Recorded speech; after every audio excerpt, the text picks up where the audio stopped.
Hey there. So, have you ever felt like winning a big government contract is like trying to get into some super exclusive club? Well, you're not wrong. But today, we're basically going to hand you the key to unlock that door. And that right there, that's the big question, isn't it? It's what so many businesses are up against. You know you've got the chops, you've got the team, but where's the front door to these big opportunities? It feels like it's just vanished. So how do you even navigate this new, much more complex world? Okay, so here's our game plan. We're going to walk through how the market's changed, how to get your business ready, the secrets to actually winning the work, whether you should be a prime or a sub, and then how to really thrive once you're in. All right, let's jump right in. All right, first things first, let's talk about the shifting federal marketplace. Because if you want to win today, you've got to understand that the rulebook has totally changed. You know, this slide really breaks it down perfectly. The old way? Think of it like a town square bulletin board. Anyone could walk up, see the opportunities, and decide to go for it. But the new way, that's more like a series of private, members-only clubs. If your name's not on the list, you don't just lose the bid, you literally never even hear about it in the first place. So what's the official name for these private clubs? They're called government contracting vehicles. You'll hear terms like GWACs or IDQs. Basically, the government pre-qualifies a whole pool of companies they trust. Then, when they need something done, they just go to that pre-approved list. It's way faster for them. But yeah, it's exclusive by its very nature. And this quote, wow, it really nails the stakes here. If you're on the outside looking in, you're essentially flying blind. You're dealing with what they call market blindness, and it means a huge amount of work is happening that you are completely 100% unaware of. Okay, so how do you get out of the dark and into the light? How do you get seen? Well, it all starts with getting your business ready. This is the foundation, and you got to get this part right. Look, you could have the absolute best product or service on the planet, but in this world, that's not nearly enough to even get in the door. The government has a very specific checklist. And before you can even think about competing, you have to be compliant and, this is the big one, certified. Now, these certifications, this is where it gets really strategic. We're talking about things like being a woman-owned small business, or a service-disabled veteran-owned, or being in a specific hub zone.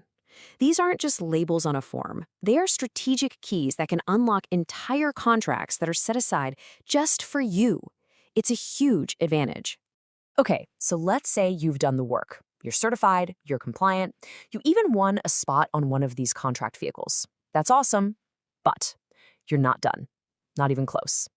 Think of it like this. You've just been given a license to hunt. Now you actually have to go out and bring something home.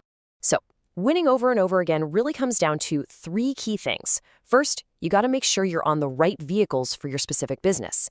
Second, you need to be out there building relationships, finding out what the customer needs before they even officially ask for it. And third, you have to be fast, super agile, because the opportunities on these vehicles, they're called task orders, they move at the speed of light. All right, so as you start playing in this world, you're going to face a massive strategic choice. Are you going to be the one leading the charge, or are you going to be supporting the leader? And that, right there, is the classic prime versus subcontractor decision. And this slide just lays it out so clearly. Being the prime contractor, you're in the driver's seat. You control the direction, the relationship, everything. As a subcontractor, you're basically a passenger. Yeah, you'll get some valuable experience for sure, but you're going where the prime tells you to go. You have way less control. Which brings us to a really critical piece of advice. Being a sub is a fantastic way to learn the ropes and build your reputation, but you should really think of it as a temporary stage, not your forever home. The real goal for any kind of sustainable growth is to graduate and become that prime. So you did it. You won a prime contract. High five. But guess what? That wasn't the finish line. That was the real starting gun. Thriving in this ecosystem is absolutely a marathon, not a sprint. It's all about building an ironclad reputation by delivering, time and time again. This is exactly how you turn that license to hunt into a real, predictable revenue stream. You have to crush those first few projects. Knock them out of the park. You want to become the partner that the agency trusts implicitly. That's how you build a solid position and a pipeline of work you can actually build a business on. Whew, okay, we've covered a lot, right? We talked about the market shift, how to get ready, the keys to winning, and how to thrive. Now let's just pull it all together into a simple, actionable playbook. When you boil it all down, it really just comes down to three things. Three key pillars for a modern strategy. It's a simple framework, but trust me, it's incredibly powerful. And here's the playbook. Step 1. Get ready.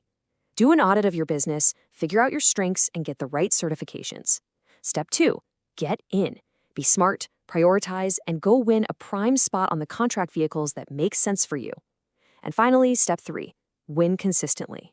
This means having your internal team ready to jump on and win those super fast task orders. So there you have it. That's the playbook for cracking the code. The opportunities, they are absolutely real, but they're inside these new ecosystems. So the only question left for you is, what's your first step?